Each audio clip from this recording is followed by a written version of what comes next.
I once said, everybody's a genius, but if you judge a fish by its ability to climb a tree, it will live its whole life believing that it is stupid.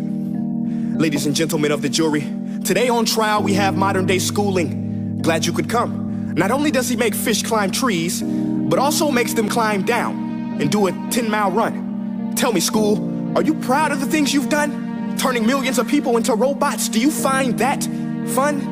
Do you realize how many kids relate to that fish? Swimming upstream in class, never finding their gifts, thinking they are stupid, believing they are useless? Well, the time has come, no more excuses. I call school to the stand and accuse him of killing creativity, individuality, and being intellectually abusive. He's an ancient institution that has outlived his usage. So, Your Honor, this concludes my opening statement, and if I may present the evidence of my case, I will prove it. Proceed. Exhibit A. Here's a modern day phone. Recognize it? Here's a phone from 150 years ago. Big difference, right? Stay with me. Here's a car from today, and here's a car from 150 years ago. Big difference, right? Well, get this. Here's a classroom of today, and here's a class we used 150 years ago. Now, ain't that a shame? In literally more than a century, nothing has changed. Yet you claim to prepare students for the future? But with evidence like that, I must ask, do you prepare students for the future or the past? I did a background check on you and let the record show that you were made to train people to work in factories, which explains why you put students in straight rows, nice and neat, tell them sit still, raise your hand if you want to speak, give them a short break to eat, and for 8 hours a day, tell them what to think. Oh, and make them compete to get an A letter which determines product quality, hence grade A of meat. I get it. Back then, times were different. We all have a past. I myself am no Gandhi. But today, we don't need to make robot zombies. The world has progressed, and now we need people who think creatively, innovatively, critically, independently, with the ability to connect. See, every scientist will tell you that no two brains are the same, and every parent with 2 or more children will confirm that claim. So please explain why you treat students like cookie cutter frames or snapback hats, giving them this one-size-fits-all crap. Watch your language. Sorry, Your Honor, but if a doctor prescribed the exact same medicine to all of his patients, the results will be tragic. So many people would get sick, yet when it comes to school, this is exactly what happens. This educational malpractice, where one teacher stands in front of 20 kids, each one having different strengths, different needs, different gifts, different dreams, and you teach the same thing the same way? That's horrific. Ladies and gentlemen, the defendant should not be acquitted. This may be one of the worst criminal offenses ever to be committed. And let's mention the way you treat your employees. Objection. Overruled. I want to hear this. It's a shame. I mean, teachers have the most important job on the planet, yet they're underpaid?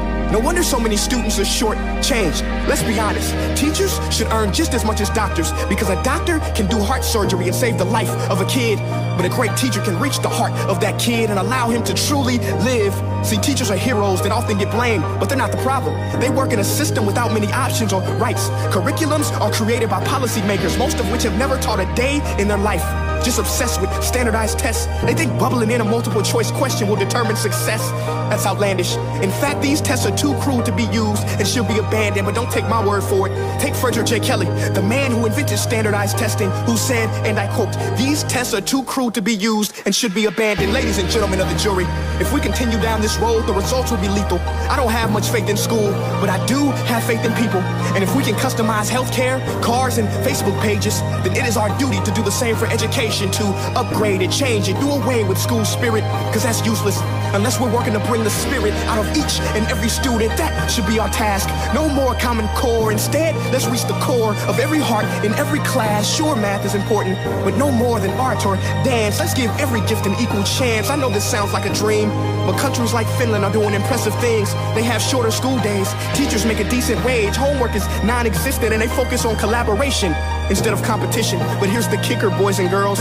Their educational system outperforms every other country in the world. Other places like Singapore are succeeding rapidly. Schools like Montessori, programs like Khan Academy, there is no single solution. But let's get moving, because while students may be 20% of our population, they are 100% of our future. So let's attend to their dreams, and there's no telling what we can achieve. This is a world in which I believe, a world where fish are no longer forced to climb trees. I'll rest my case.